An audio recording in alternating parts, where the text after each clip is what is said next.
Greetings to you today on this Friday, the 17th of May today. Our daily Devo for today is Christian Cleanliness. Interesting title. Again, there's a reading here from one of Charles Dickens's works, Today's Great Expectations, and then a devotion by another writer. So, Christian Cleanliness. Excuse me.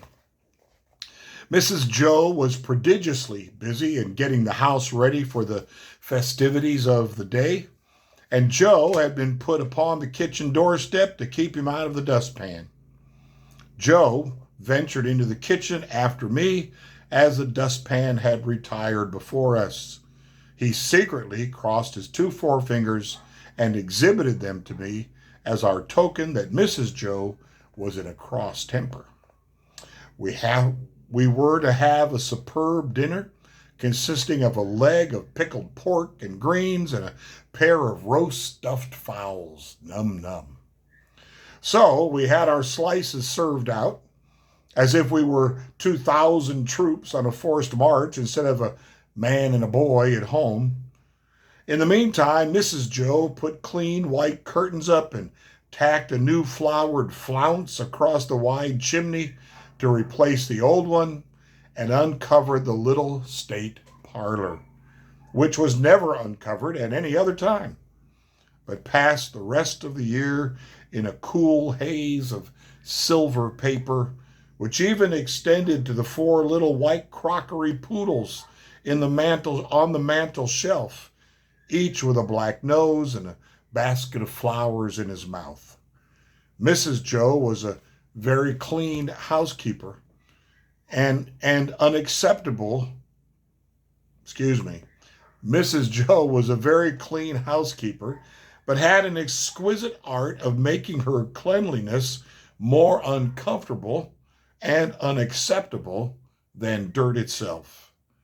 Cleanliness is next to godliness, and some people do the same by their religion. Pip, the orphaned main character of Great Expectations and narrator of this passage, resides with the Gargeries, Pip's abusive sister, and her kind husband, Joe. Mrs. Joe keeps her house hospital clean, and heaven help anyone who dirties it. In his description, Dickens purposely fashions her home as the antithesis of Christian cleanliness. You will not find the proverb, cleanliness is next to godliness, in the Bible, but the scriptures have much to say on the topic of keeping clean. The Old Testament offers scores of laws concerning cleanliness in its literal sense. However, when Jesus arrived, he had a new interpretation. In Mark 7, we read that the Pharisees criticized Jesus' disciples, for eating bread with unclean hands against the traditions of their elders. Verses 1 through 13 there in Mark 7. Jesus told them, quote, that unclean, unquote, does not mean dirty hands or a dirty house, but a dirty heart, in verses 18 to 23. In his Sermon on the Mount, he told the crowd, "Blessed are the pure in heart, for they shall see God," Matthew 5:8. In a spiritual sense, cleanliness is next to godliness in a spiritual sense. A clean heart is our pathway to God. Christian cleanliness means being pure in our thoughts, attitudes, and in everything we do.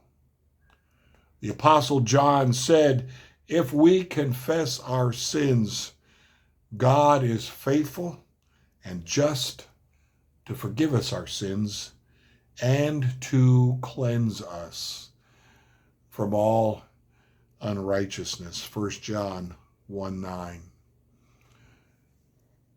In David's prayer in Psalm 51, a prayer that follows behind the recognition of his guilt and his sin with Bathsheba and all that attended it. He asked this of God. Again, Psalm 51:10, create in me a clean heart, O God, and renew a steadfast spirit within me. That's a prayer we need to have at the ready. How often do we allow our eyes to linger someplace when they shouldn't? To think thoughts we should not think? To gravitate toward an emotion or a response that will not honor God and will damage, maybe that's too strong a word, but injure, let's put it that way, make dirty what is supposed to be our clean heart. Clean hands and a pure heart. Those are the things necessary to approach God. Again, the cleanliness we're talking about here is not clean hands, literal clean hands. We're talking spiritually. Christian cleanliness is not about the cleanliness of our homes. It's about the cleanliness of our hearts, our souls, our minds, all of those things. Blessings to you today.